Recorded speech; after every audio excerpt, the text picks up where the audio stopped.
இடம்பலம் entertainment நேயர்களுக்கு வணக்கம். தொடர்ச்சியா நம்ம பிக் பாஸ் நிகழ்ச்சியை ரிவ்யூ பண்ணிட்டு இருக்கோம். நேற்றும் இன்றும் நடந்தது கண்டினியூஸா ரிவ்யூ பண்ணிட்டு இருக்கோம். இன்னைக்கும் அதான் பண்ண போறோம்.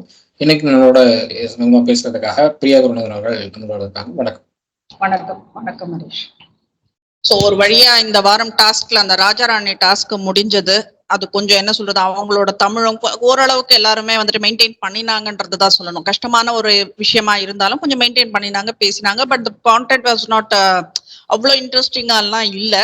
But still it went well. எப்படி இருந்தது ஹரிஷ் இது ராஜாராணி டாஸ்க்? ராஜாராணி டாஸ்க் என்ன பொறுத்தவரை நான் ஆரம்பத்துல சொன்னதுதான், பெண்கள் அணி சுவாரஸ்யம் இல்லாம தான் போயிட்டு இருந்தாங்க. ஆண்கள் அணி எப்படியாவது நம்ம சுவாரஸ்யத்தை கொடுக்கணும் அப்படின்னு தான் பார்த்தாங்க. பெண்கள் அணி ஜெயிக்கிறதுல மட்டும்தான் குறியா இருந்தாங்க. அதனாலதான் அவங்க தோத்தது. அதனாலதான் காரணம். அவங்க ஜெயிக்கிறதுல மட்டும் தான் குறியா இருந்தாங்களே தவிர கண்டென்ட் கொடுக்கணும்னு அவங்க நினைக்கல. இல்ல, ஆண்கள் அணி தரப்புல கண்டென்ட் கொடுக்கணும்னு நினைச்சாங்க. ஜெயிக்கிறது தோக்குறதுல அடுத்து கண்டென்ட் ஃபர்ஸ்ட் கொடுப்போம் அப்படிங்கறத அவங்க பார்த்தாங்க. ஸோ அதனாலதான் அவங்க ஜெயிக்க முடிஞ்சது ஆண்கள் அணியால. இதுல சுவாரஸ்யமா பெண்கள் அணியில நான் பார்த்தது பவித்ராவை பார்த்தேன். பவித்ரா அவங்க கொடுத்த கேரக்டர் ஜஸ்டிஃபை பண்ணாங்க. ஓகே, அவங்களோட அந்த கேரக்டர் ஜஸ்டிஃபை பண்ணாங்க. ரொம்பவே துருதுருன்னு இருந்தது சௌந்தர்யாவை நான் பார்த்தேன் நானு. ஓகே. ஏன்னா ஆண்கள் அணி பக்கம் போய் மாட்டிக்கிறதாகட்டும், அதுக்கப்புறம் அங்க இருக்கிற ஆளுங்க கிட்ட மாட்டிக்கிட்டு அவங்க சொல்றதை கேட்கறதாகட்டும், இதெல்லாம் ரொம்ப துருதுருன்னு பண்ணிட்டு இருந்த ஆளா நான் பார்க்குறேன். வர்ஷினியும் அதே மாதிரி தான் இருந்தாங்க. வர்ஷினி சில நேரங்கள் வெளியில இருந்தாங்க, சில நேரங்கள் உள்ள இருந்தாங்கன்னு பார்க்குறேன். ஆண்கள் அணியில எல்லாருமே நல்லா பண்ணிட்டு இருந்தாங்க. ஆனா எனக்கு அதுல பெரிய பெரிய அளவுல நான் பார்த்தது முத்துக்குமாரனுடைய கேரக்டர் தான் ரொம்ப ஹைலைட்டிங்கா இருந்தது. ஓகே. ஏன்னா அவர் கேட்கிற கேள்விகளுக்கு ஜாக்லின் ஆகட்டும், இல்ல மத்த யாராலுமே பதில் சொல்ல முடியல. அந்த அளவுக்கு எல்லாருமே அவ்வளவு கஷ்டப்பட்டாங்கன்னு பார்க்குறேன். ஒண்ணும் இல்ல, ஒரு ஒரு நீங்க ஆண்கள் அணியோடைய அந்த இதுக்கு போறீங்க, சமஸ்தானத்துக்கு போறீங்க. அங்க பர்மிஷன் இல்லாம உள்ள வரக்கூடாது. யாரை கேட்டு வந்தீங்க? யாரை கேட்டு இங்க இருக்கிறதெல்லாம் எடுத்துட்டு போறீங்க? அப்படின்னு சொல்லி பெண்கள் அணி சைடுல முத்துக்குமரன் கேட்கும்போது அதுக்கு யார்கிட்டயுமே பதில் இல்ல. எல்லாரும் சண்டை தான் போடுறாங்களே தவிர அதுக்கான பதில் கொடுக்க மாட்டேன்ட்டாங்க. ஸோ அந்த அளவுக்கு கேள்விகளால எல்லாரையும் திணறடிச்சதை நான் பார்த்தேன் நானு. ஆண்கள் அணி பிளான் பண்ணத மாதிரி பெண்கள் அணி கொஞ்சம் பிளான் பண்ணி பண்ணியிருந்தா கொஞ்சம் பெட்டரா இருந்திருக்கும். பட் பெண்கள் அணி ஜெயிக்கணும் அப்படிங்கிற அந்த ஒரே ஒரு குறிக்கோள் வச்சு நடந்ததுனால அவங்களால அதுக்கு மேல கண்டென்ட்னு எதுவும் கொடுக்க முடியலன்னு பாக்குறேன். ஓகே.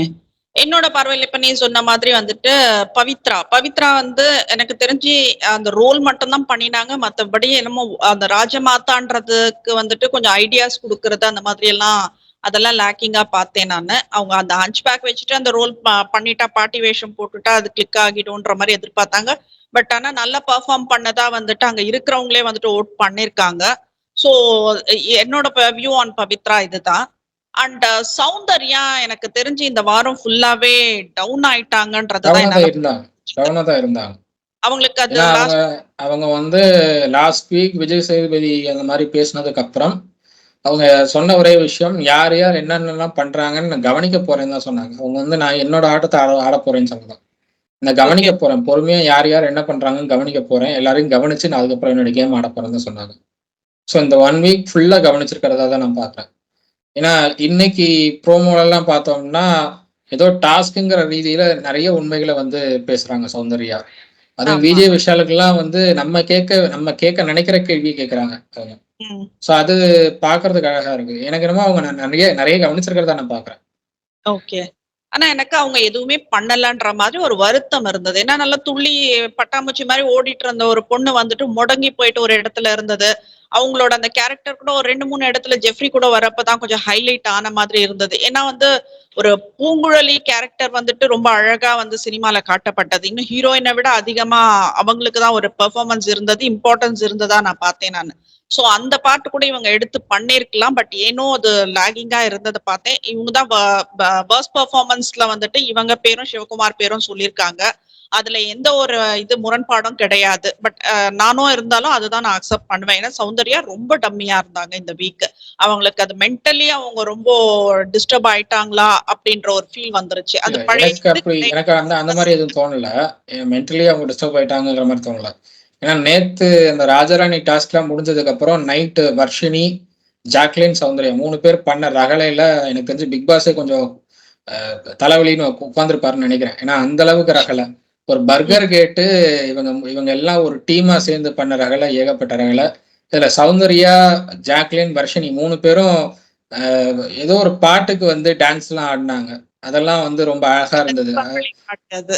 ம். அது அது ஒரு செட்டா ஆடுனாங்க. அதெல்லாம் வந்து அந்த வைப் ரொம்ப அழகா இருந்தது அவங்க நல்லா பாடுனதுக்கு. இருந்தது. ஸோ ம். எனக்கு தெரிஞ்சு சௌந்தர்யா டவுன் ஆன மாரி தெரியல. பட் வந்து ஷி இஸ் அ நைட் அவுல். அவங்க வந்து ஈவினிங் 6 டூ மார்னிங் 6 கொஞ்சம் வந்து பிரிஸ்கா இருக்கிற மாரி இருந்தது. அந்த அந்த அந்த பீரியட் ஆஃப் டைம்ல கொஞ்சம் பிரிஸ்கா இருக்கிற மாரி தெரிஞ்சது. அவங்க வெளியிலயும் ஓகே. அப்படிதான் இருக்காங்க. அப்படிதான் சொல்றாங்க. நான் வெளியிலயும் அப்படிதான் இருப்பேன் நானு. நைட் ஃபுல்லா நான் வெளியில இருப்பேன். மார்னிங் வந்து தூங்குவேன். மறுபடியும் 2 மணி நேரம், 3 மணி நேரம் தூக்கத்துக்கு அப்புறம் ஷூட்டுக்கு அப்படியே தான் நான் போணும். தூக்க ஓகே. கலக்கத்தோட தான் நான் போணும் அப்படிங்கிறாங்க. ஸோ ம். ஷி இஸ் அ நைட் அவுல். அவங்க அப்படிதான் இருப்பாங்க. அது ஒண்ணும் பண்றதுக்கு முடியாது. பட் அவங்க வந்து பிரிஸ்கா இருந்த மாரி தான் நான் பார்க்குறேன். டவுன் ஆன மாரி எனக்கு தெரியல. எல்லாம் கவனிச்சிருக்கிறதா நான் பார்க்குறேன். ஏன்னா, இந்த ஓகே. 3வது ப்ரோமோ டாஸ்க்லாம் பார்க்கும்போது, ரொம்பவே நெறைய கவனிச்சிருக்காங்க சௌந்தர்யா. யார், யார் எப்படி என்னங்கிறதெல்லாம் கவனிச்சிருக்காங்கன்னு பார்க்குறேன். அது அடுத்தடுத்த வாரங்கள்ல அவங்களுக்கு உதவுறதுக்கு பாசிபிள் இருக்கு அப்படிங்கிற மாரி தான் நான் யோசிக்கிறேன். கண்டிப்பா. ஏன்னா நான் பார்த்த வரைக்கும் அவங்க கொஞ்சம் இந்த வீக்கெல்லாம் ரொம்ப டல்லா இருந்த மாதிரி இருந்தது. ஒண்ணும் அவ்ளோ பெருசா ஒண்ணும் எதுவும் எடுத்துட்டு ஆனா கேர்ல்ஸ் டீம் மொத்தமே எதுவுமே செய்யலன்னு வச்சுக்கோங்க. பட் சௌந்தர்யா பார்ட் ரொம்ப கம்மியா இருந்தது. ஏன்னா சௌந்தர்யா வந்துட்டு அடுத்தவங்கள டிபெண்ட் பண்ணி எல்லாம் கான்டென்ட் குடுக்கறது இல்ல. தானே சொந்தமா போட்டுர்றாங்க. அது ஏன் அது குறைஞ்சது? அது அது கொஞ்சம் மனசுக்கு கொஞ்சம் கஷ்டமான விஷயமா இருந்தது. பட் அவங்கள வொர்ஸ்ட் பெர்ஃபார்மரா தேர்ந்தெடுத்ததுக்கு கண்டிப்பா அப்ளாஸ் குடுத்தே ஆகணும். Because she deserves it. அப்பதான் வந்துட்டு அடுத்த வாரம் கொஞ்சம் பிரிஸ்கா ஒழுங்கா அவங்க ஆடுவாங்கன்றது. ஏன்னா ஒரு விஜய் சேதுபதியோட இது வந்துட்டு அவங்களுக்கு அந்த அளவுக்கு ஹர்ட் ஆயிட்டு இல்ல அதனால அவங்க மழுங்கி போச்சான்றது தெரியல. So she must not go in that way. அடுத்தது என்ன பண்ணணும்? அடுத்தது என்ன கான்டென்ட் குடுக்கணும்? என்ன என்டர்டெயின் பண்ணணும்? அப்படின்றத தான் பார்க்கணும்ன்றத நான் பார்க்கிறேன் நானு. இதுல வந்து நெக்ஸ்ட் வீக் கேப்டன்சி வந்து தீபக் வந்திருக்கிற மாதிரி பார்த்தோம். தீபக் வந்துட்டு இப்ப இந்த இடத்துல வந்துட்டு பெஸ்ட் பெர்ஃபார்மரும் குடுத்திருக்காங்க இந்த ராஜா ராணி டாஸ்க்ல. கண்டிப்பா அவருக்கு கிடைக்கும். ஏன்னா அவர் பண்ணின ரோல் அந்த மாதிரி ஒரு பாஸி ஒரு டாமினேட்டிங் ரோல். சோ அது வந்துட்டு நல்லா அவருக்கு ஜெல் ஆயிடுச்சு. அவர் எதுவுமே நடிக்க தேவையில்ல. சொந்தமா அவர் பாக்குற பார்வையில இருந்து எல்லாமே தானா அமைஞ்சதுனால அது அவருக்கு அந்த பெஸ்ட் பெர்ஃபார்மன்ஸ் வந்துட்டு அவருக்கு இல்லைனாக்கா வேற யாருக்குன்ற மாதிரி ஒரு விஷயமா இருந்தது. அது எப்படி இருந்தது ஹரிஷ் அது? தீபக் பண்ண ரோல் வந்து எனக்கு தெரிஞ்ச அந்த ரோலோட அவர் ஒன்றி போயிட்டார் அப்படின்னு தான் நான் பார்க்குறேன் நானு. ஆமா. அப்படியே ஒரிஜினாலிட்டி. வந்து அப்படியே அவருடைய கேரக்டர் அத அப்படியே குடுத்த மாரி தான் இருந்தது. பட் ஸ்டில் அது நல்லா சூட்டா இருந்தது அவருக்கு. அந்த அந்த ரோல் அப்படியே சூட்டா இருந்தது. அதனால அதுல ஜெல் ஆயிட்டாரு. ரொம்பவே நல்லா ஜெல் ஆயிட்டாரு அந்த ரோலோட. ஸோ எனக்கு தெரிஞ்சு பெஸ்ட் பெர்ஃபார்மர்ங்கிறது எனக்கு தெரிஞ்சு அவருக்கும் இல்ல முத்துக்குமார் 2 பேர்ல யாரோ ஒருத்தருக்கு தான் குடுக்குற மாரி இருந்திருக்கும். அதுல வந்து மெஜாரிட்டி வோட் எனக்கு தெரிஞ்சு தீபக் குடுத்துருக்க பாசிபிள் இருக்குன்னு தான் பார்க்குறேன். ஓகே. 2வது தீபக் வந்து பாஸியா போறதுக்கான ரீசன் என்ன அப்படிங்கிறது எனக்கு இன்னும் புரியல. பாஸியா நடந்துக்கிற ஆள் கிடையாது. வெளியில பார்த்த வரைக்கும் அவர் பாஸியா நடந்துக்கிற ஆள் கிடையாது. அவருக்கு பழக்கம் இல்லாதவங்க அவர வந்து போய் பார்த்தாலும் கூட, ரொம்ப அன்பா பேசக்கூடிய ஒரு ஆள் தான். பட் பாஸியா நடந்துக்கிறாருங்கிறதுக்கு என்ன ரீசன்ங்கிறது எனக்கு இன்னும் புரியல. அது மேபி அவரோட கேம் பிளானா இருக்குமோ அப்படிங்கிற மாரி தான் எனக்கு தோணுது. பட் இத வெயிட் பண்ணி தான் பார்க்கணும். எதனால அந்த பாஸியா நடந்துக்கிறாரு அப்படிங்கிறத வெயிட் பண்ணி தான் பார்க்கணும். பட் கொஞ்சம் மாத்தணும். அவருடைய கேரக்டர் கொஞ்சம் மாத்திக்கிட்டா பெட்டரா இருக்கும் அப்படிங்கிறத நான் பார்க்குறேன். ஏன்னா இது வந்துட்டு அவருக்கு ஆப்டா இருந்தது. சோ அவர் இல்லனாக்கா வேற யாருன்ற ஒரு கேள்வி வந்துருச்சு. சோ அவருக்கு அந்த பெஸ்ட் பெர்ஃபார்மர் வந்தது வந்துட்டு ஒரு பெரிய விஷயமா தெரியல எனக்கு. அடுத்தது பார்க்க போனா நம்ம நேத்து பேசின மாதிரி அந்த மனிதம் பத்தி தான் பேசணும். ஏன்னா சாச்சனா வந்து வலிக்குதான் ஜெஃப்ரிய கேட்டுட்டு உனக்கு வலிக்கணும் தான் நான் அந்த டாஸ்க கொடுத்தேன்னு சொல்றது வந்துட்டு மனிதாபிமானமற்ற செயல்னு பாக்குறேன். இதுக்கு யார் வாய்ஸ் அவுட் பண்ணணும்? இதுக்கு வந்து பேசக்கூடிய அதாவது கேட்கக்கூடிய இடத்துல விஜய் சேதுபதி தான் இருக்காரு. ஆனா விஜய் சேதுபதி கேட்க மாட்டாருங்கிறது தான் எல்லாரோட கருத்தா இருக்கு. ஏன்னா எப்போ சாட்சினாக்கு அவ்வளோ பேக்கப் குடுத்து அவ்வளவு சப்போர்ட் பண்றாரோ, அப்போ வந்து அவரும் ஒரு பியஸ்டா ஒரு முடிவெடுக்கக்கூடிய இடத்துக்கு வந்துட்டாரு விஜய் சேதுபதிங்கிற மாரி தான் பார்க்குறோம். ஸோ அப்படிங்கிறப்போ, அவர் மேல விமர்சனங்கள் அதிகரிச்சுக்கிட்டே போகுது அப்படிங்கிறப்போ, அத மாத்தக்கூடிய இடத்துல அவர் விஜய் சேதுபதி இருக்காரு. பட் அத பண்ணுவாரா அப்படிங்கிறது நம்ம எனக்கு தெரியல. ஏன்னா, அவ்வளோ பேக்கப் குடுக்குறாரு, அவ்வளோ சப்போர்ட் பண்றாரு சாச்சனாக்கு. சாச்சனா ஏற்கனவே வெளிய போக வேண்டிய ஒரு பொண்ணு. அந்த பொண்ண வந்து வெளியில அனுப்பாம, சுனிதா வெளியில அனுப்புனது ஏன் அப்படிங்கிறது எனக்கு இன்னும் புரியல. அ இது வந்து கேள்வி கேட்க வேண்டியது அவர்தான். விஜய் சேதுபதி தான். கேட்பாரா அப்படின்னு வெயிட் பண்ணி தான் பார்க்கணும். பட் நீங்க வந்து இதே டாஸ்க்க நேத்து மஞ்சரி வந்து ஆனந்திக்கும் குடுத்தாங்க. அதே மாதிரியான டாஸ்க்கை மஞ்சரி ஆனந்திக்கும் கொடுத்தாங்க. ஆனந்தி கொஞ்சம் ஸ்போர்ட்டிவா எடுத்து பண்ணிட்டாங்க. என்னன்னா ஆனந்திக்கு வந்து 15 முறை வந்து நீங்க வந்து பண்ணா போதும். அது தோப்பு காரணம் கிடையாது. பட் வந்து லாஃபிங் புத்தா ஸ்டைல்ல நீங்க வந்து மைக் மாட்டாததுக்காக டாஸ்க்கு. லாஃபிங் புத்தா ஸ்டைல்ல நீங்க வந்து மைக் மாட்டுங்கன்னு சொன்னா போதும் அப்படிங்கிற மாரி சொன்னாங்க. அதே மாரியான கால் வலியோட தான் ஆனந்தி வெளியில போனாங்க. அப்போ கூட எல்லாரும் கேட்குறாங்க. இதே மாரி தான் ஜெஃப்ரிக்கும் குடுத்தீங்க டாஸ்க்கு. ஜெஃப்ரியால நடக்க முடியல இன்னைக்கு அப்படின்னு சொன்னதுக்கு, ஜெஃப்ரிய கூப்பிட்டு கேட்குறாங்க சாச்சனம். "அப்படியா?" அப்படிங்கிறாங்க. "ஆமா" அப்படின்னு ஜெஃப்ரி சொன்னதும் எதுவுமே கண்டுக்கல. சிரிக்கிறாங்க சாச்சனம். ஸோ அந்த இடத்துல வந்து அவங்க பிளேஃபுல்லா இருக்காங்க அப்படின்னு பார்க்குறேன் நான் சாச்சனா. இன்னும் வந்து சீரியஸ்னஸ் தெரியாம பிளேஃபுல்லாவே இருக்காங்க அப்படின்னு தான் நான் பார்க்குறேன். எனக்கு அப்படி பார்க்க தோணல ஹரிஷ். ஏன்னா அது ஒரு மனிதாபிமானமே கிடையாது. சரி அட்லீஸ்ட் உனக்கு தெரியாது 100 தானேக்கா போட்டுடலாம் தானேக்கா அப்படின்னுட்டுன்னு சொல்ற பெண்ணா இருந்தாலும், வலிக்குதுன்னுட்டுன்னு ஒருத்தர் காலெல்லாம் வலிக்குதுன்னு சொல்றப்போ அந்த சிரிப்பும், அந்த எகத்தாளமான பேச்சும் நான் வலிக்கிறதுக்கு தானே நான் குடுத்தேன்றதும் வந்துட்டு வேற ஒரு பாய்சன் மாதிரி தெரியுது எனக்கு. இந்த வயசுல இது தேவைதானா அப்படின்ற ஒரு யோசனை வருது எனக்கு. இல்ல அது இன்னைக்கு அது எதனால இருக்கும் அப்படின்னா, பெண்கள் அணி சார்புல நாங்க டாஸ்க் குடுக்குறோம். இத்தன நாள் நீங்க எங்களுக்கு குடுத்தீங்க. நாங்க உங்களுக்கு குடுக்குறோங்கிற அந்த ஒரு ஒரு ஆணவத்திலயோ, ஒரு திமிருலயோ பேசியிருக்கலாம் அவங்க. மேபி அதுதான் வந்து மேக்ஸிமம் ஆஃப் ரீசனா இருக்கணும். பட் தனிப்பட்ட முறையில எந்த ரீ ரீசனும் இருக்கிறதுக்கான பாசிபிலிட்டி எனக்கு தெரியல. ஏன்னா 2 பேரும் ஒரே வயசுடையவங்க. 2 பேருக்கும் வந்து அ பழக்கம் பெரிய பழக்கம் இருக்குங்கிற அளவுக்கு தான் சொல்றாங்க சாச்சனா. அ எங்க ஏரியால தான் எங்களுக்கு ரொம்பவே பக்கத்துல தான் இருக்கு அவங்க வீடு அப்படிங்கிற மாரி தான் சாச்சனா ஆரம்பத்துல சொன்னது. பட் இது எந்த அளவுக்கு அவங்க வந்து கேம்க்காக குடுத்தாங்க அப்படின்னு எனக்கு இன்னும் புரியல. ஆனா வலிக்குதுன்னு சொல்லும்போது, நீங்க அந்த நம்பர் கவுண்ட்ட வந்து கம்மி பண்ணியிருக்கணும். அத கம்மி பண்ணாம ஏன் வந்து கன்டின்யூ பண்ண வச்சாங்கங்கிறது எனக்கு இன்னும் புரியல. அத கேட்க வேண்டிய இடம் விஜய் சேதுபதி கிட்ட தான் இருக்கு. விஜய் சேதுபதி கேட்பாராங்கிறது வெயிட் பண்ணி தான் பார்க்கணும்.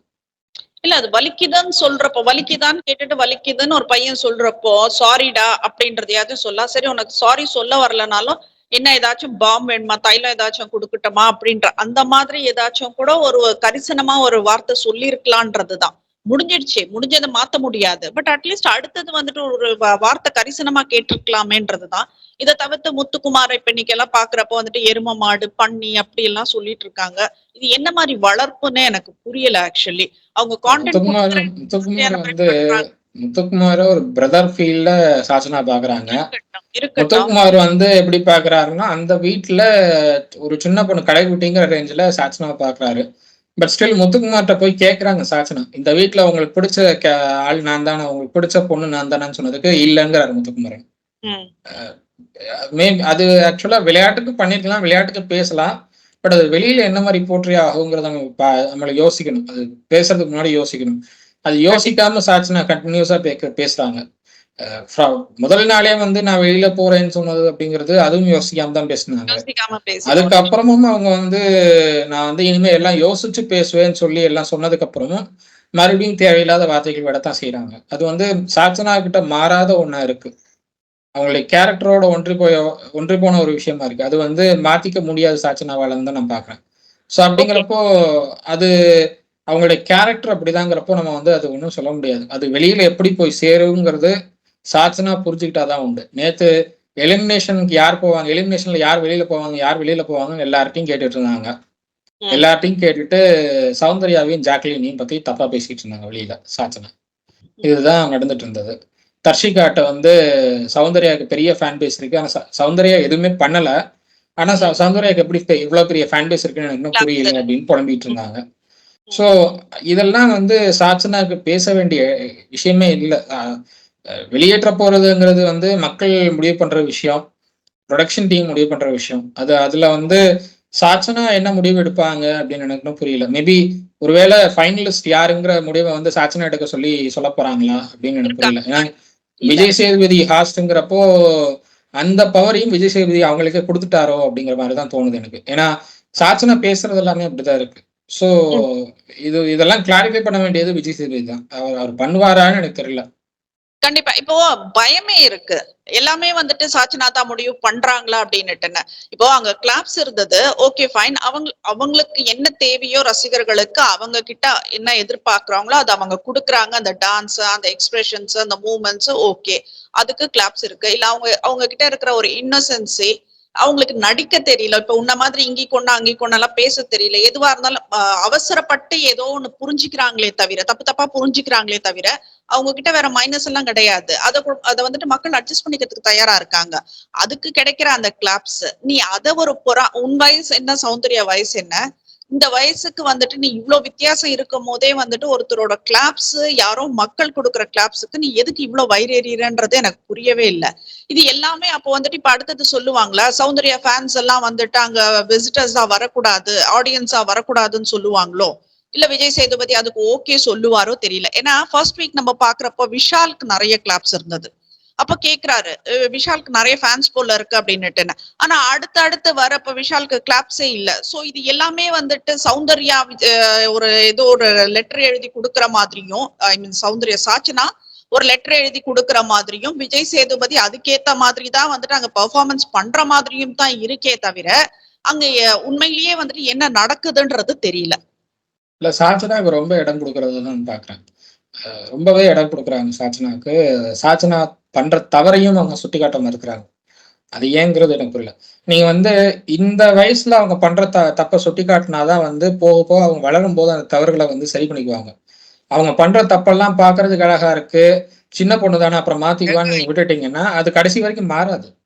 அத கண்டிப்பா விஜய் சேதுபதி புரிஞ்சுக்கிறாரா என்னன்னு தெரியல. விஜய் சேதுபதி வந்து அவர் எவ்வளவு கஷ்டப்பட்டாருன்னு எனக்கு நல்லா தெரியும். ஏன்னா அவருடைய சினிமா என்ட்ரியை பார்த்துதான் நான்லாம் வந்து வளர்ந்துருக்கேன்.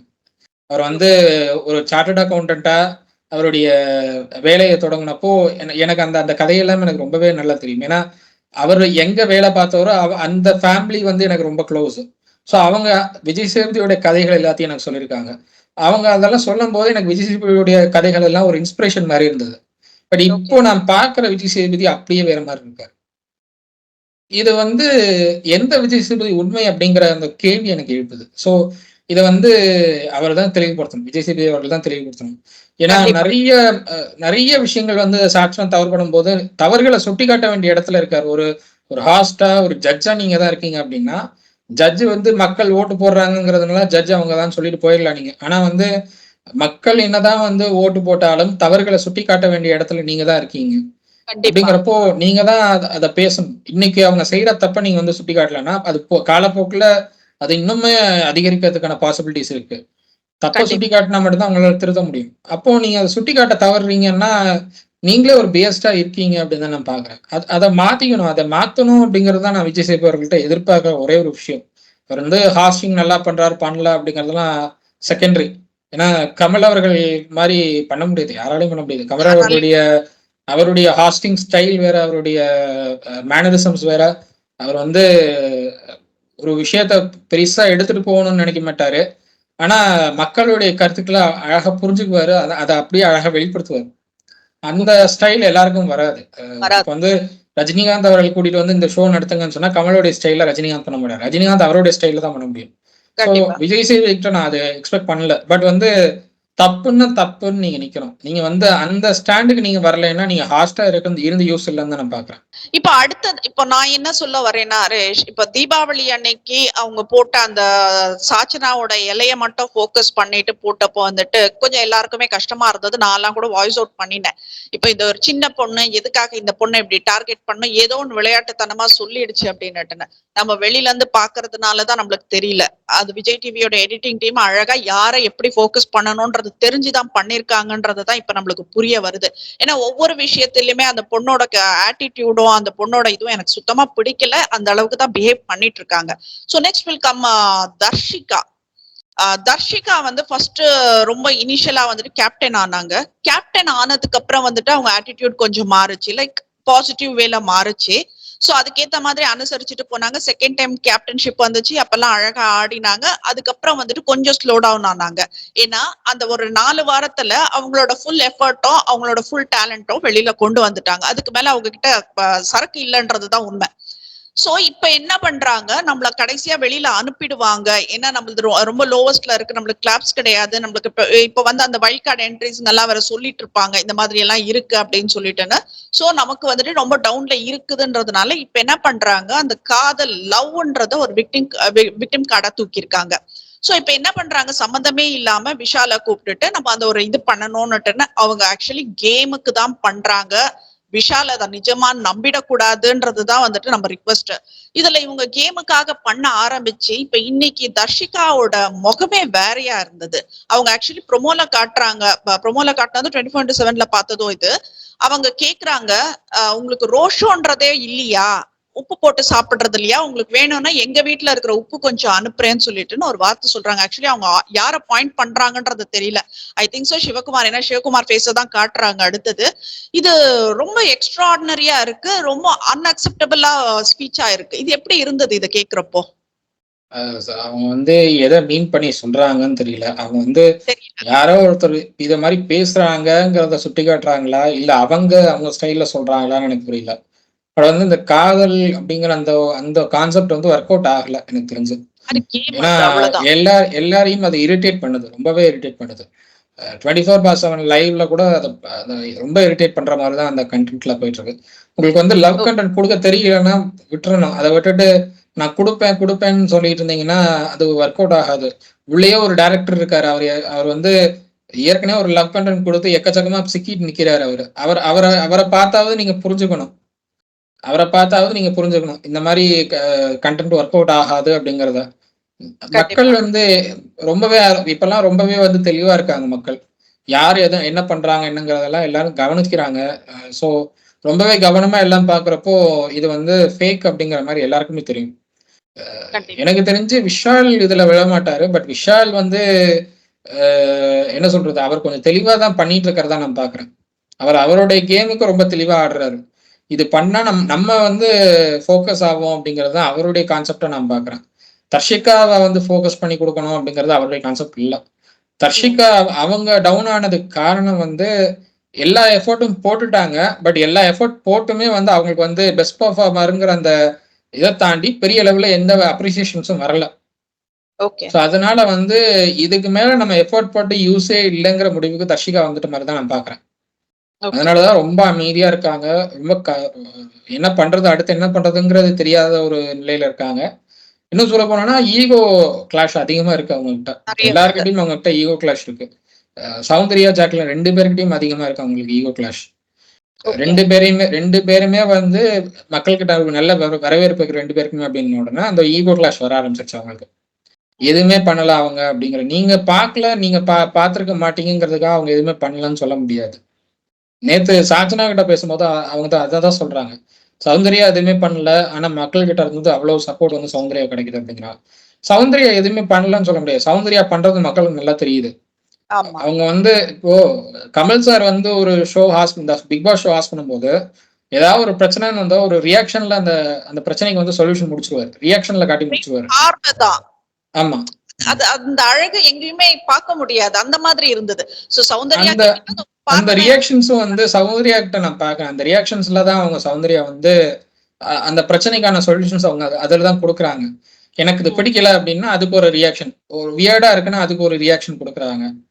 So okay. சௌந்தர்யாவுடைய ரியாக்ஷன்ஸ் வந்து மக்களுக்கு ரொம்ப பிடிச்சிருக்கு. ஏன்னா, ஏற்கனவே பழக்கப்பட்டிருக்காங்க மக்கள். இந்த பிக் பாஸ் ஷோல இந்த ரியாக்ஷன்ஸால ஏற்கனவே பழக்கப்பட்டிருக்காங்க. So okay. அப்படிங்கிறப்போ, அது சௌந்தர்யா கிட்ட இருக்கு அப்படிங்கிறப்போ, அந்த ஈர்ப்பு ஆட்டோமேட்டிக்கா வரத்தான் செய்யும் சௌந்தர்யா மேல. அவங்களுக்கு ஓட் பண்ண தான் செய்வாங்க. அவங்களுக்கு சப்போர்ட் வரத்தான் செய்யும். அது வந்து தடுக்கவே முடியாது. ஏன்னா, சௌந்தர்யாவோட கேரக்டரே அந்த ரியாக்ஷன்ஸ் குடுக்குறது தான். அத கண்டிப்பா. அப்படிங்கிறப்போ நீங்க வந்து சௌந்தர்யாக்கு எப்படி இவ்வளவு சப்போர்ட் இருக்கு? சௌந்தர்யாக்கு ஏன் இவ்வளவு மக்கள் சப்போர்ட் பண்றாங்கன்னு, அத யோசிக்காம நீங்க உங்களுடைய கேம கான்சன்ட்ரேட் பண்ணா மட்டும் தான் வந்து கன்டின்யூ பண்ண முடியும். நீங்க வந்து லவ் கன்டென்ட் குடுக்குறேன். நான் வந்து லவ் பண்ணலாம் நம்ம அப்படின்னு சொல்லி விஷாலோட சுத்துறது, முத்துக்குமாரன போய் வம்பிழுக்கிறது, இதெல்லாம் வந்து ஒர்க் அவுட்டே ஆகாது. முத்துக்குமாரன் அவருடைய கேம் ரொம்ப தெளிவா ஆடுறாரு. பெண்கள் அணி வம்பிழுத்தா, பெண்கள் அணியோட வந்து பேசி சமரசமா போயிட்டு, அந்த பக்கம் போய் பெண்கள் அணி கிட்ட வம்பிழுத்து மறுபடியும் பிரச்சனை பண்ணி, அதுல இவர் ஒரு கன்டென்ட் எடுத்துக்கிறாரு. ஆமா. ஸோ இது வந்து ரொம்ப தெளிவா பண்றாரு ஒரு முத்துக்குமரன். அவருடைய கேம் ரொம்ப தெளிவா ஆடுறாரு. ஸோ எல்லாரும் அவங்கவங்க கேம தெளிவா ஆடும்போது, எனக்கு தெரிஞ்சு இவங்க மட்டும் ஏன் அவ்வளோ அமைதியா இருக்காங்க அப்படின்னு எனக்கு இன்னும் புரியல.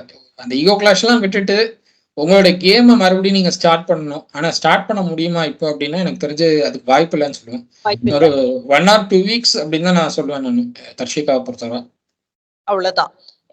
ஏன்னா இப்போ அடுத்தது என்ன, சௌந்தர்யா பத்தி பேசுறப்போ சௌந்தர்யா கிட்ட வந்துட்டு எந்த எக்ஸ்பெக்டேஷன்ஸும் மக்கள் வைக்கல. அவங்க ரியாக்ஷன்ஸ் மட்டும் தான் எக்ஸ்பெக்டேஷனா வச்சிருக்காங்க. சோ அவங்களுக்கான கைத்தட்டல் கிடைக்குது.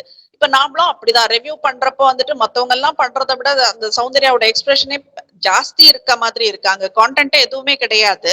அட்லீஸ்ட் இந்த எக்ஸ்பிரஷனையாச்சும் நம்ம அந்த பேசலாம் எக்ஸ்பிரஷன்ஸ்க்கு பழகிட்டோம், எல்லாருமே பழகிட்டோம் அந்த எக்ஸ்பிரஷன்ஸ்க்கு. பேசணும். ஆனா கமல் அவர்கள் வந்து எப்படி இந்த ஷோ ஹாஸ்ட் பண்ணும்போது எக்ஸ்பிரஷன்ஸ்லயே வந்து தன்னுடைய பதில்கள் எல்லாம் சொல்லுவாரோ, அதே எக்ஸ்பிரஷன்ஸை வந்து நம்ம வந்து சௌந்தர்யா கிட்டையும் பார்க்கறோம். அந்த எக்ஸ்பிரஷன்ஸ் வந்து பழகிடுச்சு எல்லாருக்குமே, ஷோ பார்க்குற எல்லாருக்கும் பழகிடுச்சு. ஸ்ட்ரீம்ல ஒண்ணுமே கிடையாது. யாரும் எதையுமே வந்துட்டு ஒரு டேலண்ட்ன்ற அடிப்படையில வந்துட்டு யாரும் எதையுமே காட்டுறது இல்ல. பட் இப்ப வந்துட்டு சௌந்தர்யா அந்த ஸ்மைலும் அந்த எக்ஸ்பிரஷன்ஸ் அந்த வியர்டா ஒரு லுக் இதெல்லாம் பண்றது வந்துட்டு அட்ராக்டிவா இருக்கு. So we are talking content வேணும்ன்றதுனால we are talking about it. இதுக்கும் வந்துட்டு நீங்க சௌந்தர்யாக்கு பிஆரா நட்டுன்னு ஒரு 4 பேர் வந்து நிக்கிறாங்க. அது அப்ப அங்க வேற ஒண்ணுமே இல்ல அங்க பேசுறதுக்கு. இப்ப இந்த சீசன்ல சண்டை போடுறது மட்டும்தான் கண்டென்ட்னு பல பேர் நினைக்கிறாங்க. சண்டை போடுறது மட்டும்தான் கண்டென்ட் கிடையாது. சண்டை போடுறதுக்கு எல்லாரும் வனிதா மாதிரி ஆகிட முடியாது. வனிதா அவங்க வந்து சண்டை போட்டாலும் அதுல ஒரு கண்டென்ட் கொடுத்தாங்க. அந்த கண்டென்ட்டை வச்சு இன்னொரு 5-6 கண்டென்ட் தானே உருவாச்சு. அதுதான் வந்து வைல்ட் கார்டா வனிதா உள்ள போய் பண்ணாங்க. அவங்க வந்து கண்டஸ்டண்டா இருந்தப்போ என்ன பண்ணாங்களோ தெரியல, வைல்ட் கார்டா உள்ள போய் நிறையவே பத்த வச்சாங்க. அதுல வந்து நிறைய கண்டென்ட் வந்தது வெளியில. அது இன்னும் சுவாரஸ்யமா போச்சு. ஃபைனல்ஸ் வரைக்கும் அது கொண்டு போனது சுவாரஸ்யமா கொண்டு போச்சுன்னா வனிதா அவங்க பண்ண அந்த போட்ட அந்த சண்டைகள் தான் அதுக்கு காரணமா இருந்தது. பட் வந்து சண்டை போடுறதுங்கிறது வேற, நீங்க வந்து கத்தி கூச்சல் போடுறதுங்கிறது வேற. சாட்சனா வந்து கத்துறாங்க, அதே மாதிரி மத்த எல்லாருமே கத்துறாங்களே தவிர கண்டென்ட் கொடுக்கணும்னு அவங்களுக்கு அதுல தோணல. எல்லாரும் கத்துறாங்க, சண்டை போடுற மாதிரி எனக்கு தெரியல. கத்தி கூச்சல் போடுறதுனால என்ன ஆகுது அப்படின்னா மக்களுக்கு பார்க்கவே பிடிக்கல. மக்கள் என்ன பண்றாங்கன்னா இதை பாக்குறதுக்கு பார்க்காமலே இருக்கலாம்னு போயிடுவாங்க. கண்டிப்பா. இப்ப எல்லாம் ஆல்மோஸ்ட் அப்படிதான் ஆயிட்டாங்க. ஏதோ கொஞ்சம் பேர் நம்மள போல ஒரு சிலர் தான் பாத்துட்டு இருக்காங்கன்னு நினைக்கிறேன். இது இப்படியே போச்சுனாக்கா பிக் பாஸ் இழுத்து மூடி. ஆனா எனக்கு தெரிஞ்சு இப்போ டாஸ்க் கொஞ்சம் மாத்துவாங்கன்னு தான் பாக்குறேன் நான். ஏன்னா புது டீம், புது கிரியேட்டிவ் டீம், அவங்க வந்து டாஸ்க் கொஞ்சம் புதுசா யோசிக்கிற மாதிரி தான் நான் பாக்குறேன். நல்லா இருந்தது. லைக் நமக்கு தெரியாது இத்தனை கிராம்ஸ் சொல்லிட்டு ஒரு பொருளை சொல்றப்ப வந்துட்டு எவ்வளவு வைக்கணும் நம்மளுக்கு தெரியாது. இப்ப நமக்கே ஒரு ஐடியா வரும். ஸ்பூன்ஸ் தான் இவ்வளவு வைக்கணும், பஞ்சினா இவ்வளவுதான் எடுக்கணும்ன்றது நமக்கே ஒரு ஐடியா வருது. அந்த அளவுக்கு அந்த டாஸ்க் நேத்தும் கிரியேட்டிவிட்டியா நல்லா தான் இருந்தது. அந்த கிரியேட்டிவிட்டி நல்லாவே இருக்கு. அவங்களுடைய கிரியேட்டிவிட்டி நல்லா இருக்கு. டாஸ்க் அவங்க கொடுக்குற விதங்கள் நல்லா இருக்கு. ஆனா சுவாரஸ்யமா அதை கொண்டு போக வேண்டிய இடத்துல கண்டஸ்டன்ஸ் தான் இருக்காங்க. அவங்க பண்ணுவாங்க, அவங்க தான் வந்து அதை எப்படி சுவாரஸ்யமா கொண்டு போகணும்னு பார்க்கணும். நீங்க வந்து கிரியேட்டிவா நீங்க டாஸ்க் கொடுத்துடலாம், பட் அதை வந்து எக்ஸிக்யூட் பண்ணி கொண்டு போறது கண்டஸ்டன்ஸ் அவங்க கையில தான் இருக்குது. அவங்க பண்ணல அப்படின்னா அதுக்கு வந்து கிரியேட்டிவ் டீம் பொறுப்பெடுக்க முடியாது. ஆனா இவங்க சொல்லணும், இவங்க வந்து இப்படி பண்ணுங்க அப்படி பண்ணுங்கன்னு சொல்லி அப்பவும் அவங்க பண்ணல அப்படின்னா அது கஷ்டமாயிடும். கண்டிப்பா. இதுல வந்துட்டு நம்ம ஃபைனலா பேச வேண்டியது என்னன்னா, இப்ப நேத்து சௌந்தர்யா பத்தி அவ்வளவு இதுவா பேசிட்டு இருந்த குரூப் இன்னொருத்தரை பத்தியும் பேசுறாங்க. அருணை பத்தி பேசுறாங்க. அருண் வந்துட்டு டஃபஸ்ட் கண்டஸ்ட் அப்படின்றத வந்துட்டு வாய் விட்டு இப்பதான் பேச ஆரம்பிச்சிருக்காங்க. இவ்வளவு நாள் வந்துட்டு அவர் ஏதோ பண்றாரு, அவர் வந்து ட்ரிகர் பண்றாரு, அது இதுன்னு தான் வந்துட்டு புலம்பிட்டு இருந்தாங்க.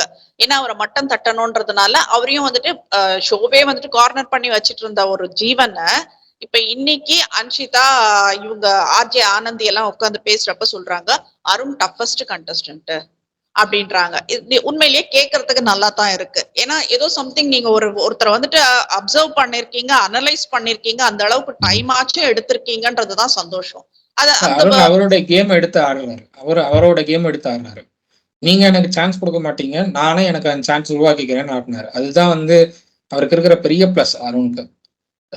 அந்த மாதிரி கேம் ஆடுறவங்க ஃபைனல் வரைக்கும் போறதுக்கான பாசிபிலிட்டிஸ் நிறையவே இருக்கு. ஏன்னா அவங்களுடைய கேம் அவங்க தான் தீர்மானிக்கிறாங்க, எது வெளியில போகணும் அப்படிங்கறது அவங்க தான் தீர்மானிக்கிறாங்க. சௌந்தர்யா தான் பண்றாங்க, என்னோட கேமை நான் தான் தீர்மானிக்கணும், வேற யாரும் என்னோட கேமை தீர்மானிக்க கூடாது. எது என்னோட கண்டென்ட் எது வெளியில போகணும் அப்படிங்கறது நான் தான் ஃபைனலைஸ் பண்ணணும். அதை தான் வந்து அருணும் சரி சௌந்தர்யாவும் சரி முடிவு பண்றாங்க. ஸோ இவங்க 2 பேர் வந்து டஃப் கண்டஸ்டண்டா எல்லாரும் பாக்குறாங்கிறதுக்கு அதுதான் ரீசன். முத்துக்குமாரனும் அதான் பயப்படுறாரு. அருணை பார்த்தும் சரி சௌந்தர்யாவை பார்த்தும் சரி அதான் பயப்படுறாரு. 2 பேரும் எப்ப என்ன கண்டென்ட் கொடுப்பாங்கன்னே தெரியல, நம்ம வந்து எல்லாத்துக்கும் தயாரா இருக்கணும் அப்படிங்கிறது எல்லாருக்கிட்டும் சொல்லிட்டு இருக்காரு முத்துக்குமாரன். ஏன்னா அந்த அளவுக்கு இவங்க கண்டென்ட் கிரியேட் பண்ணிட்டு இருக்காங்க 2 பேருமே. ஓகே. இப்ப இதுல இன்னொரு விஷயம் கடைசியா நம்ம பேச போற இன்னொரு விஷயம் என்னன்னா, ராதவ் வந்துட்டு ஒரு வைல்ட் கார்டு என்ட்ரியா ஒரு கண்டஸ்டன்டா விளையாட வந்திருக்காரா, இல்ல அங்க இருக்கிறவங்களுக்கு கெஸ்டா வந்திருக்காரான்றது கூட தெரியாம விளையாடிட்டு இருக்காரு. அவர் ஏதோ ஒண்ணு பண்றேன்னுட்டுன்னு அந்த ஃபர்ஸ்ட் வீக் எல்லாம் ரொம்ப டம்மியா போயிட்டு இருந்தது. அப்புறம் ஏதோ ஒண்ணு ஒரு கான்டென்ட் கொடுக்குறேன் அப்படின்ற மாதிரி கத்தி கூச்சல் போட்டு என்னோட படம் எப்படி போகும், மக்கள் எப்படி பார்ப்பாங்க, அப்பா அம்மா எப்படி பார்ப்பாங்க அப்படின்ற மாதிரி ஒரு சிம்பத்தி கிரியேட் பண்ணிட்டு ஒரு நடிப்பு நடிச்சாரு. அதுக்கு அடுத்து பார்த்தா இப்ப இப்ப இப்ப பேசுறது என்னன்னா, நம்ம வரத்துக்கு முன்னாடி எல்லாம் பவித்ரா முகமே வந்துட்டு வரல பிக் பாஸ் இதுல ஷோல, அவங்க எங்கேயோ ஒரு மூலையில இருந்தாங்க. அப்பதான் வந்துட்டு நான் வந்து சொன்னேன் பவித்ரா கிட்ட இப்படி எல்லாம் இருக்குன்னு சொன்னேன். அவங்க எனக்கு ஒரு சாக்லேட் கொடுத்தாங்க. இதெல்லாம் வந்துட்டு ஒரு பெரிய விஷயமா பேசிட்டு இருக்காரு. இப்ப நம்ம வந்ததுக்கு ராணாவோட கண்டென்ட் கிரியேஷனே ராணாவோட கண்டென்ட் கிரியேஷனே வந்து பவித்ராவோட அந்த லவ் ஸ்கிரிப்ட் பண்ணணும் அப்படிங்கிறது தான். அதுதான் ரொம்ப ட்ரை பண்றாரு அவர் ராணவ். ஏன்னா அது இன்னும் சுவாரஸ்யமா போகும்னு அவர் எக்ஸ்பெக்ட் பண்றாரு. ரெண்டாவது ராணவுக்கு இன்னைக்கு சப்போர்ட்டும் இருக்கு. ராணவுக்கு வந்து அந்த பிராங்க் பண்ணாலும் சரி, பிராங்க் பண்ணதுல ராணவ் மொத்தமா ஸ்டீல் பண்ணிட்டாருன்னு நான் பாக்குறேன். முத்துக்குமார்கிட்ட இருந்து கண்டென்ட்டை கம்ப்ளீட்டா ஸ்டீல் பண்ணிருக்காரு ராணவ். ஸோ அவருக்கான சப்போர்ட்டும் இருக்கிறதா தான் நான் பாக்குறேன். ஏன்னா நீங்க டாப் 5ல ஓட்டிங் பேட்டர்ன்ல பார்த்தோம்னா முத்துக்குமரன் அடுத்த சௌந்தர்யா, அதுக்கடுத்து ராணவ், ஜாக்லின், அருண், இந்த 5 பேர் தான் டாப் 5ல இருக்காங்க. இந்த 5 பேர் தான் வந்து நீங்க ரொம்ப டஃப் கண்டஸ்டன்டா பாக்குறாங்க எல்லாருமே. இந்த 5 பேரை தாண்டி மத்த எல்லாரும் வர்றது ரொம்ப கஷ்டம். இந்த 5 பேரை 80% ஓட்டுக்கிட்ட வாங்கிடுறாங்க. மிச்சம் இருக்கிற 20% ஓட்டை வந்து மத்த எல்லாரும் பிரிச்சுக்கணும். அது எப்படி போகும், எப்படி வரும்னு சொல்ல முடியாது. ஸோ அதனால வந்து ராணவுக்கு நல்ல சப்போர்ட் இருக்கு வெளியில.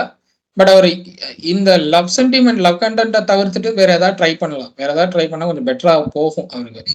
வராதோ என்னமோ, ஏன்னா அவர் இதுக்குதான் ப்ரிப்பேர்டா வந்திருக்காரு. நீங்க நீங்க ஒண்ணும் இல்ல, முத்துக்குமரோட கேமை கெடுத்து நீங்க உங்களுடைய கேம் ஆடினா உங்களுக்கு நல்ல சப்போர்ட் வருதுன்னா, நீங்க யார் நல்லா விளையாடுறாங்களோ அவங்களுடைய கேம்ல இருந்து உங்களுடைய கேமை பிரிச்சிடுங்கன்னு சொல்லுவேன். ஓகே. மத்தவங்க கேம்ல இருந்து உங்களுக்கான டாஸ்க் என்னன்னு பார்த்து அதை நீங்க அப்படியே ஸ்டீல் பண்ணி உங்களுடைய கேமை மாத்திக்கோங்க. அதுதான் வந்து எனக்கு தெரிஞ்சு வெற்றிக்கான வழியா இருக்கும். ஸோ அதை ராணுவ ட்ரை பண்ணா இன்னும் பெட்டரா இருக்கும். அதான் ட்ரை பண்ணாரு பிராங்க்ல. பட் அதை இன்னுமே நல்லா எக்ஸிக்யூட் பண்ணா இன்னும் பெட்டரா இருக்கும்னு நான் பாக்குறேன். லாஸ்ட் பட் நாட் லீஸ்ட் ரயானை பத்தி பேசியே ஆகணும். அது என்ன ஒரு இதுல எல்லாருமே வந்துட்டு அவருக்கு அந்த வார்த்தையை சொன்னாங்கன்றது தெரியல. He is cute but we don't like him அப்படின்ற மாதிரி ஒரு வார்த்தையை வந்துட்டு நாம சொல்ற அளவுக்கு அவர் கொண்டு வந்து விட்டுட்டாரு. இந்த வாரம் எல்லாம் அவர் எங்க இருந்தாருன்னே தெரியாது. என்ன பண்ண இருக்காரு, பிக் பாஸ் வீட்டுக்குள்ளதான் இருக்காரா அவரு தெரியாது. அவர் எங்கேயாச்சும் ஒளிஞ்சு இருக்காரா, இல்ல ஏதாச்சும் ஸ்பை மாதிரி எதனா கொடுத்திருக்காங்களா அவருக்கு என்னன்றது தெரியாது. ஸ்கிரீன்ல சுத்தமா ரயான் கிடையவே கிடையாது. இது ரொம்ப இதுவா இருக்கு. என்னத்துக்காக போறீங்க இப்போ உங்களுக்கே? இப்போ அந்த தர்ஷிகா கேக்குற கேள்விதான் நான் கேக்குறேன். நான் உப்பு போட்டு சாப்பிடுறதெல்லாம் பேசுறாங்க. அப்போ உங்களுக்கு தெரியும் இல்ல, ஒரு நாளைக்கு இவ்வளவு கொடுக்குறாங்க விஜய் டிவி அந்த இந்த ப்ரோக்ராம்காகன்னு சொல்லிட்டு. அப்ப அதுக்கான ஒரு 10,000 கூட வச்சுக்கோங்க. அந்த ஒரு 10,000த்துக்கான ஒரு எஃபர்ட்டை நீங்க போட மாட்டீங்களா ஒரு நாளைக்கு? அப்போ விஜய் டிவி, இப்ப நாங்களும் இல்ல விஜய் டிவியோ வந்துட்டு சும்மாவே கொடுக்கணும்னு எதிர்பார்க்கறீங்களா? இதுதான் கேள்வி. பாப்போம் இன்னைக்கு என்ன நடக்குதுன்னு சொல்லிட்டு. ஏன்னா வீக்கெண்ட் இது, நாளைக்கு விஜய் சேதுபதி வந்துருவாரு, என்ன கேள்வி கேட்பாருன்றது தெரியாது. இன்னைக்கு இவங்க என்ன இதுல கொண்டு வந்து போட போறாங்கன்றது தெரியல. இப்ப தீபக்க வந்துட்டு அடுத்த வாரம் கேப்டனுக்கு மட்டும் அதை தேர்ந்தெடுத்திருக்காங்க. சோ இன்னொரு 2 பேட்ஜ் இருக்கு மஞ்சரி கிட்ட. அது என்ன ஆக போகுது, அவங்களே தக்க வச்சுக்க போறாங்களா என்னன்றதை இன்னைக்கு பாப்போம். ஹரிஷ், கண்டிப்பா. நன்றி. நன்றி.